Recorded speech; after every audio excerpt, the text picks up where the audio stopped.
Hello, everybody. Welcome back to the Dollars and Nonsense podcast. This is Michael Duryea, your new host on the Dollars and Nonsense show. Quick update on the podcast. We are going to be relaunching the podcast here shortly within the next couple months with a bunch of new and exciting guests from all over the infinite banking space, people that are in the pool with us in the infinite banking space and wanting to come on the podcast and talk to us about how they got started with infinite banking and what infinite banking means to them and why they think it's important and valuable, and really grateful for those people. So stay tuned. We're going to have a lot of really exciting guests on the podcast here shortly. In the meantime, I'm going to be talking about some of the concepts that have been on my mind recently in the current environment of what continues to make infinite banking more and more valuable in my mind, and why I'm so grateful that Ray came into my life, and Nate and Holly and everybody that have taught me everything that I know about infinite banking. And also, in the meantime, while we're working on the relaunch of the podcast, we thought it was really important to re-air some of the older episodes where Ray came on the show. So today we're going to be re-airing an episode that was originally released in February of 2018 when Ray came on the show and talked about his first 17 years in infinite banking and opening up about the wealth that he had been able to create by following the principles taught through the concepts of infinite banking and everything else. So without any further ado, again, please keep up with the Dollars and Nonsense show. We're going to be having some new guests here very shortly. And without any further ado, take it away, Ray, on the Dollars and Nonsense podcast. This is Dollars and Nonsense. If you follow the herd, you will be slaughtered.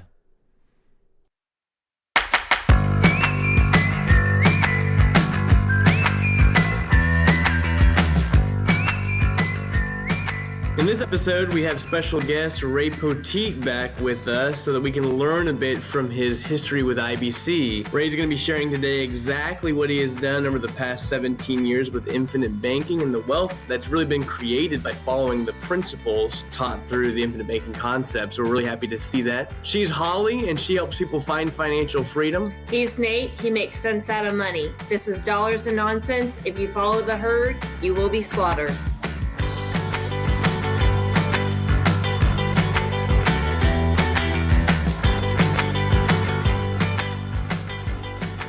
Hi, Ray. Welcome back again for 2 episodes in a row. And this time, for all those out here who have no idea, we ask, where did IBC come from? How do we hear about it? Well, to be honest, I don't think there's anyone out there that has a better testimony than you do of what it's done. Very few people have done it for longer than you, just in reality, that are out here sharing with people.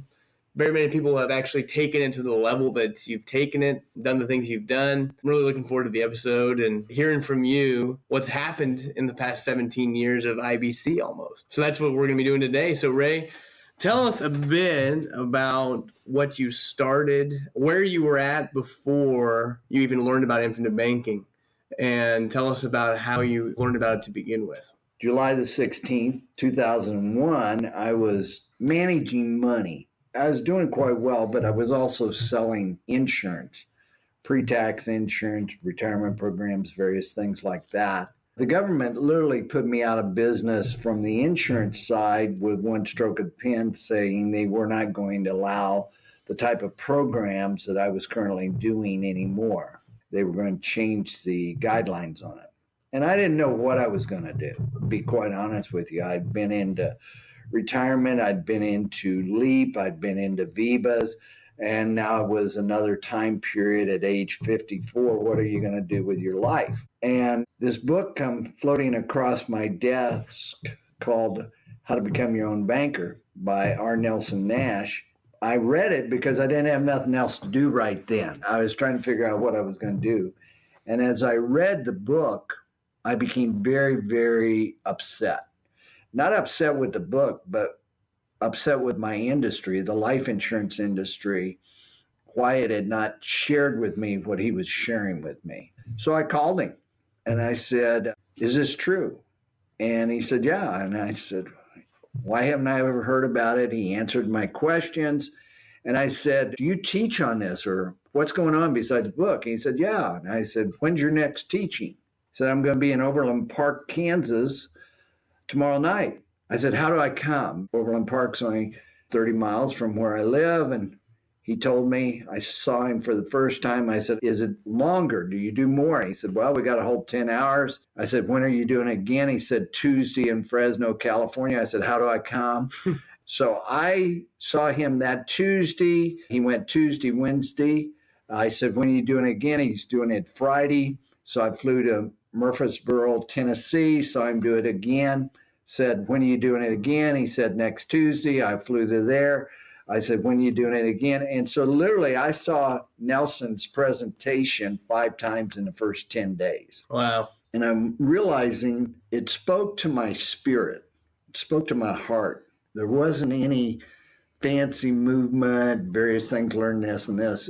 It was talking about a product and an industry that I'd been in 31 years at the top of the game. I mean, top of the game. There's an organization called $1 Million Roundtable, which I've been in since 1973. And there's a top of the table, which is the top of 3% of those in MBRT that I've qualified for since 1981. So it wasn't that I didn't know about the industry or something, but nobody had told me this. So I felt totally betrayed by the industry. And I had considerable premium at that time, but I had it because my Jewish uncle had taught me to make sure I take the proper dosage of medication to stay equal to it. So I was putting a lot of money into life insurance at that point. What I considered a lot of money, I guess you might say. I considered it a lot of money. Many people today aren't even close to what I was putting in. That's not to say that's good or bad. I'm just saying, to me, it was a way that forced me to save money. And that's one of the rules in 1 Timothy 2:6 that says the hardworking farmer should be the first partaker of the crop. God says, if you'll do this, he'll do this. Doesn't say you have to love him. He gives you rules. And there are rules about money I didn't know about, but I was practicing a couple of them. Mm-hmm. And so that's what occurred. And I started having a passion and a love affair with this thing called IBC. Still having the affair today. I am. My wife knows that. Yeah. And we agree upon it. But it's something when you know the truth. It's like when I came to the Lordship of Jesus Christ, I want to tell everybody about it. When I came to the understanding with IBC, I'm very well known in our industry. I would try to tell a lot of agents. I did tell a lot of agents, trained a lot of agents, trained a lot of people. But very few will just endorse it and have it become their way of life as we have, as a family in a unit. And so that occurred. The most amazing thing to me, I had asked my oldest daughter if she wanted the business that I was in. This was before I learned about IBC. She said yes. And I said, okay, I'll train you starting. And because she had a baby, I said, it'll be 18 years. And 18 years from now, I'll give you the business, because she wanted it because of the income on it. Then Holly sort of ambushed me after we had thought about it. Nobody was in it. And she was coming home from the Olympics in 2004 and said, what about hiring all 3 of us? And I'm going, wow, okay. And I think there was a fear in my heart. No, I don't think. I know there was. Will this support all 4 of us? And I sort of gave it up to God, and we started the process to get her husband a permanent visa in the U.S. Took about 30 months longer than we thought it would. And she stayed in the U.K. a while. And as I started training my 2 oldest daughters, and they say today that it was hell working with me, and I believe that because it's really strange to work with a group of people when you've been by yourself the whole time and doing it, and to share things, and you don't know how to do things. I'm thankful they're much like their mother. They had staying power. I would have probably quit and did something else. None of them did. They should have. But they've learned the business so well. And due to that, even as well as I do, I even argued with God about you coming to work here, and the Holy Spirit. I've never won the fight with the Holy Spirit. And I look back now, And I am thankful that the Holy Spirit spoke to me about my daughters, about you, about what's going on. And I said yes, even though I was uncomfortable. Mm-hmm. Because now what was then, which I thought was pretty great, I found was very small compared to how big God wants to make a family and how powerful a family unit is. I wasn't thinking family, I was thinking individual, even when I first came. But I started thinking about my own brother and sister, and especially my brother, how many cars he goes through and various things. And I thought about all the money our family had lost when we didn't need to, because I owned a product that they're using in the process, but not once had I used it until I read Nelson's book. Yeah, so as you said, you had a lot of policies, big premiums, but no one taught you how to use the product, so it was just sitting there. Right. And that's when you found Nelson, learned it. That's really where the story started, which was, what did Ray do once he learned infinite banking, and what changes did you make? Are you tired of being stressed about money? The Dollars and Nonsense podcast is sponsored by Living Wealth. Visit livingwealth.com/freedom to get your free Smart Money ebook and sign up for a personal wealth presentation today. Living Wealth is a family-owned and operated business, which works with individuals, families, and even businesses to slay the money stress dragon. Our clients receive individual coaching regarding wealth creation and how to create a retirement income. You'll be enabled to have cash today and in the future. Since 1972, Living Wealth has been committed to educating smart people on basic money principles to assist them in becoming debt-free and finally find financial freedom. Let us help set you free. Remember to visit livingwealth.com/freedom to receive your free ebook and even sign up for an individual wealth presentation today.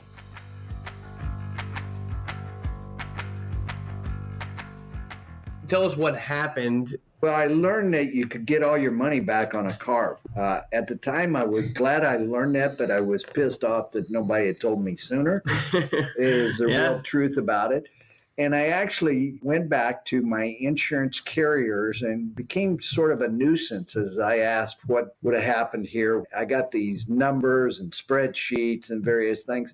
And I found out from 1977 to 2001, that's a 25-year period, I had purchased 26 cars. Now, I didn't say 26 new cars. And when you have 5 primary drivers in the family, it's not anything to have 1 car a year. Mm-hmm. Okay.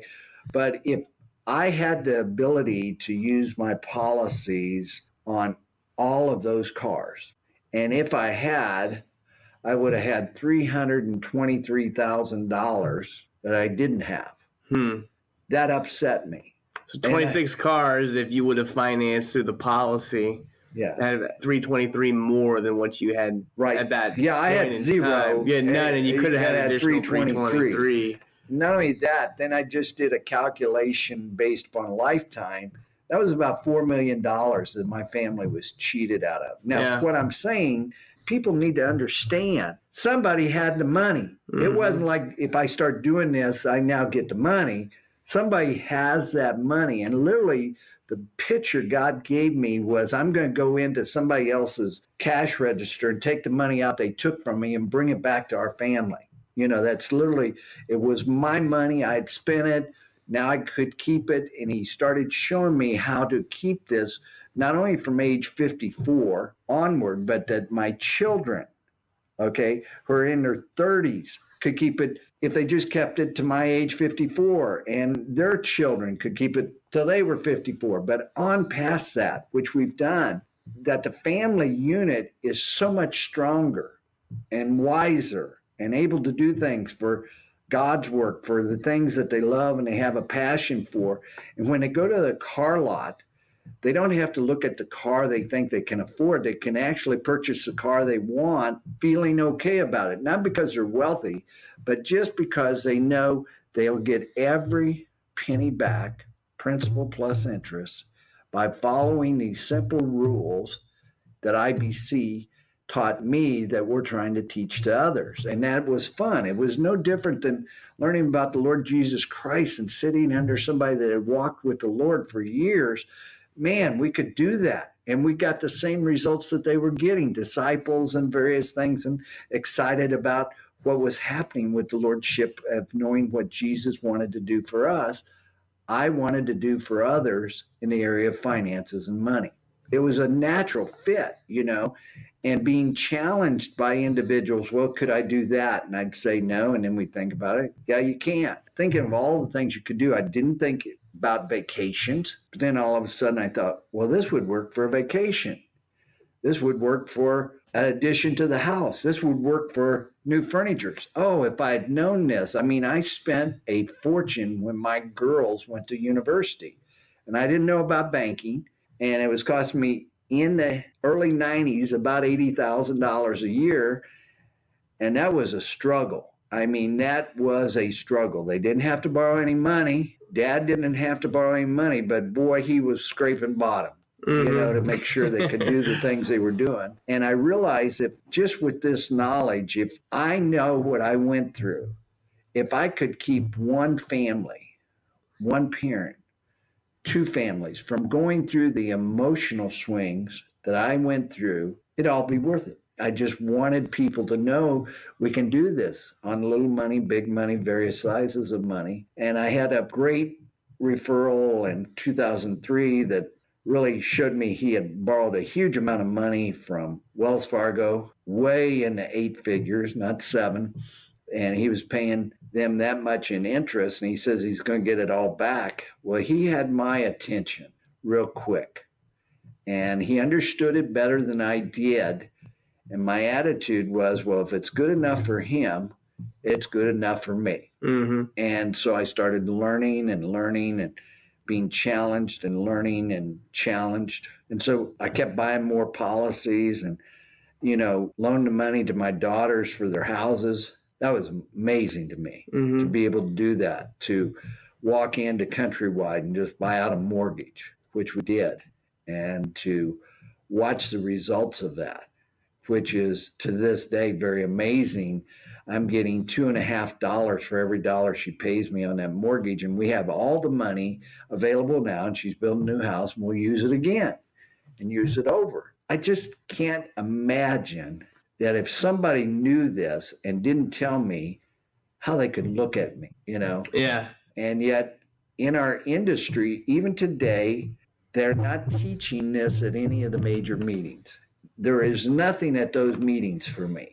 And they're wondering why I don't attend, because I'm really focused. I want nothing to take me away from what we're learning, what we're trying to teach. I can tell you one of the great blessings during this time period was actually learning from you and the strategic business loan and how powerful that is.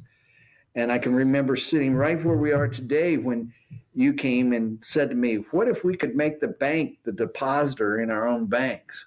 I'm going, can't happen. And you brought me in it, and it can happen, and we're doing it. And so the learning and the greatness and the gifts that are being put into people and how they're challenging us, and if we listen to what they say, wow, Jesus just here saying, there's another one, go over there, keep your eyes open, don't close them, what's going on. And it's made me, I think, a better listener. It's made me wiser in the sense that don't put any idea down, especially about money. Listen to it, see if it works. And it's also shown me how crazy some people are with my money. If they could use my money. Yeah. Yeah, they ain't got no money, but they want to use my money. That's something that we've turned the faucet off. Yeah, and just being in control of it yourself. Yeah. Right. You said you increased premiums, and if we go back 16 years, you would never have ever thought that you'd be putting in as much into the system as you are today. Yeah, I'm putting in now about 1/12 of what I was putting in. So I've increased it almost 12-fold. 12-fold based on what you were. And what was the big aha moment or something when did you get comfortable enough to do what you're doing? Because we got a lot of people who listen who are like, okay, I can see where information banking can go, treating it like a real bank, putting a lot of money into it and taking a lot of money out of it. And you're doing it, and the kind of the poster boy for that concept. What went through your mind when you were doing that, and what made you actually comfortable in understanding to do it? Because I know at the beginning you would not have wanted to do that, so it kind of changed, I think, took about mentality. it took about 8 years in the system. 9, I would say I really caught it in 2008, 2009, somewhere in there. And all of a sudden, I really saw it as a checkbook. And I saw, well, what's a checkbook? All it is money in, money out, money in, money out. All you're doing is using it to move money. And I said, well, what if you could put money in and take more out? How many times would you want to do that? And I said, I don't know there's a limit to it. A lot of it had to do with, well, how do we get more in than we have? How can we use this, or how we can do it? And that came into what we call laddering and various things, and going through a couple of panic stages. I can tell you June and July are big months premium wise for me. And I didn't think about it. I just did it. Sort of all of a sudden, the premiums weren't that big and I could afford it. And then I probably did a couple of stupid things, or today I think they're brilliant, but at the time I thought they were stupid. I paid a premium and didn't think about where's the money coming from next year. About 2014, 2015, I remember just had a huge premium come due in June. And I'm going, well, I don't have that kind of money this June. I think I just paid taxes or something. I don't remember what it was. And I'm going, where am I going to get this money? And I remember asking Lisa at that time, because she's been with me so long, what's the cash value increases on these policies that I need to pay? And when she told me, and it was over $70,000 more than I was going to pay, I found the money. It's not very hard to find money when you're going to get more. I mean, you can find it. If you knew you're going to put in 5,000 or 6,000, you're going to have 10,000, and you don't find the money, I would tell you get to the psychiatric ward at the closest hospital around, because you can find money. You just seem to find it somewhere. And now knowing that it's okay to move money. See, I still go through a phase. I don't today, but I was at that time, to store money. I was storing it more than I was really moving it. Now I hate to store it. I don't really look at what we have in storage until Lisa or Kim or Lori Joe, somebody tells me, you ain't got that much money. And then I get a little panicky and I go, where's all the money? And I'll go look at policies or something and we'll find it. And now Joyce, every other month or every third month, will actually total up by calling the insurance companies on my little over 100 policies now. And she'll call on each one of them, find out what the current cash value is. And when I see that as a whole, all the panic goes away. And I'm saying, well, I can make it another month or another year or another 2 years and I'll be okay. Then I have really started thinking about just monthly how to recapture everything, whether it be utilities or groceries or eating out. And one thing I've noticed at my age is a lot of people are concerned about running out of money. And I can tell you, I do not have that fear today. I can remember the program my dad had in me, you're going to have this amount of money, you got to make it last for as long as you live. And that's the way most people are programmed to store up money. And I encourage them to store up cash flow, create a cash flow. And how have you done that with your cash flow? Actually, I own the mortgages on my children's mortgages. I own your mortgage. We've got a number of cars. All that money's coming in, and mom and dad or grandpa and grandmother, we really go by Papa and Nana, can use that money to live on if we needed to. If I wasn't earning a living, it would be a surplus of money, and I can live on that gets better every year, because the death benefit will replace it at the time of our death. So we're using our death benefit today to use good dollars, powerful dollars, and pay those off with the weak dollars so the family can reuse them upon our deaths.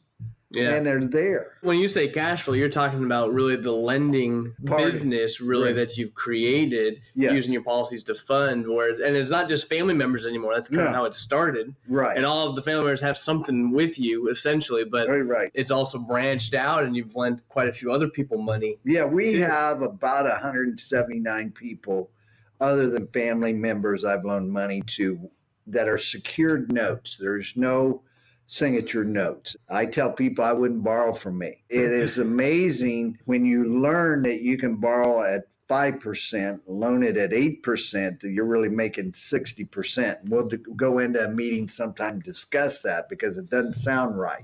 Yeah. but that was a great breakthrough. And that the cash flow now that I have on a monthly basis, a lot of people don't make in a year. Mm-hmm. I'm not bragging about that, and please don't take it that way, because I think there are so many families out there. We didn't have a large family. We had 3 children. Now, they were all very, very fertile, and they had children, and it's made our families a larger unit than it was, and it's a larger unit now since you've joined the family. And I can't say, let's worry about the cost of kids, because we've learned that we can recapture those expenses, whether it be a child being born, whether it be a person being sick, whether it be in a car wreck and we have to replace a car, whether it's buying a home. And I'm not saying just go buy those things, the things we normally do in life anyway. Parkinson's law is true. We expand as our income does. I mean, and there are certain things I don't like to eat anymore that I used to eat all the time. Yeah. There are certain places I was quite enjoyable staying in that I will not stay in anymore, that my children have helped me a great deal to grow and quit being, not that it's unhealthy to be a penny pincher, but it really turns off the stimulation and kills your dreaming. If you're worried about money all the time, you're not as productive or as creative if you can just think, oh, well, let's try this. And if it doesn't work, will I ever recover? And I can tell you, I've learned a lot from losing money. I'm a very good private banker because I lost money on loans. That's the cost of experience. I mean, I can tell people things today that they didn't know. I mean, like how to do mortgage certifications and now tax certifications and the paperwork you need to do if you're going to be a private banker. Those were all learned because I was foolish and I didn't really ever have mentors that taught me about money. Especially IBC. I mean, definitely you were the pioneer almost for a lot of the people who are doing it pretty well. Yeah, I believe I am. Because you were willing to make the mistakes. The other thing is Nelson taught us banking. He didn't teach us money. You know, some of the things and how to push the limits to it. I mean, if families would just recover the cost of cars, they would never worry about this thing, quote unquote, called retirement. Mm-hmm. I mean, I don't care whether you wear the tires out on a car and it can't run anymore, you trade it every year. Either way, it works, you know, and that's the joy of it. You don't have to do it a certain way. I had a very good friend of mine say, I'll never buy a new car. I told him, aren't you glad somebody did? Mm-hmm. Because if not, he's not going to have a secondhand car. He's going to have a third or fourth hand car. But even though he's a client, and I'm not telling him to buy new cars, but I'm saying, regardless of the car you buy, how would you like to get the money back and use it again? I mean, that's just thrilling to me. Yeah. You know, the vacations we've been able to do, whether it was skiing or to Hawaii or to Disneyland or wherever it was, or the birthday parties we're able to have, or the gifts we're able to give one another, not because they're expensive, but because we know they want that.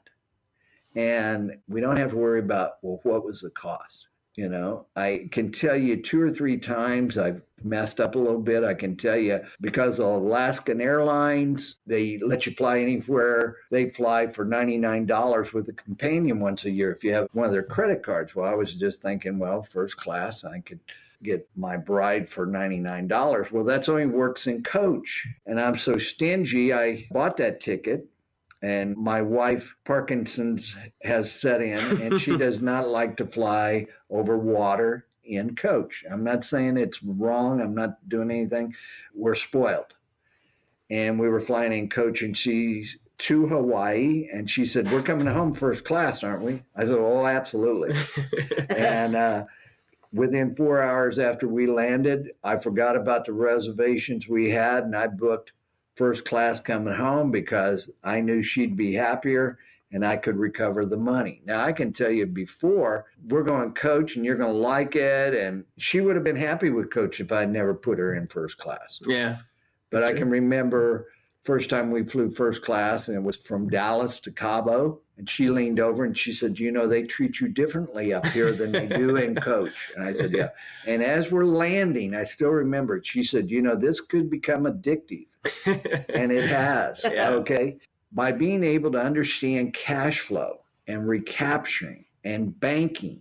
It's not because we're big spenders or we're trying to show off. It's the comfort that it gives you to be able to do things. I mean, I've done work in China, and when you get off the plane, they put you to work. Mm-hmm. And you're happy to get on the plane to go home. And I got the most rest on the plane going and coming home than the 8 days I was there working, because they're just so eager to do things. You go to bed late and they get you up early and you're with them and they're doing it, so you got to do it. I can tell you I'm not used to that anymore. Mm-hmm. And so, but being able to lay down coming home and sleeping most trip home or things like that, or you hear a ministry. I'm just thinking about one of the ministries we work with, and with my normal giving, we were able to build a grade school in that country. I'm going, really? We've done it 3 years in a row, and I see the results of those students and various things that I wouldn't have comprehended without banking. Yeah, I know personally it's freed up to be able to be more giving. Yeah. Just because your money's not locked up and you're thinking differently. Yeah. And it makes it way easier. But yeah, I mean, that's great. Thanks for telling the history of it and what you've done. And I hope that, the listeners will be able to glean some things off of that and try to implement something similar personally. I hope they just ask questions so we get the opportunity to share with them. Yeah. Because, Christ came that he might give. He gave his life. And that's really what Living Wealth is all about. It's a giving proposition. Give us an opportunity to really share with you what it's done for us, not what we think it will do. We're living it. Yeah. And that speaks, in other words, you don't have to question it. It's there. Absolutely. Well, it looks like we're about out of time. So this has been Dollars and Nonsense. If you follow the herd, you will get slaughtered. For free transcripts and resources, please visit livingwealth.com/E35.